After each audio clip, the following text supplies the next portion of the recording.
আচ্ছা শোনো, আমার যদি কিছু হয়ে যায় তুমি আরেকটা বিয়ে করে নিও।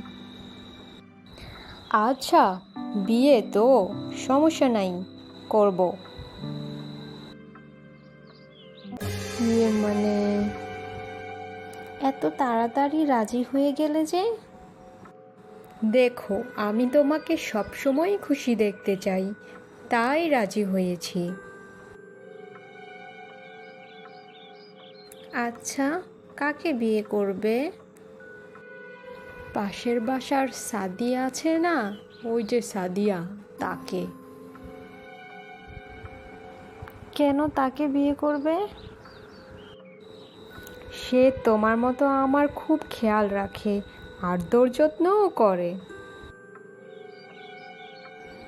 আচ্ছা, আমার কিছু হলে তুমি কি করবে? এখন এখন তোমার কিছু একটা হইব।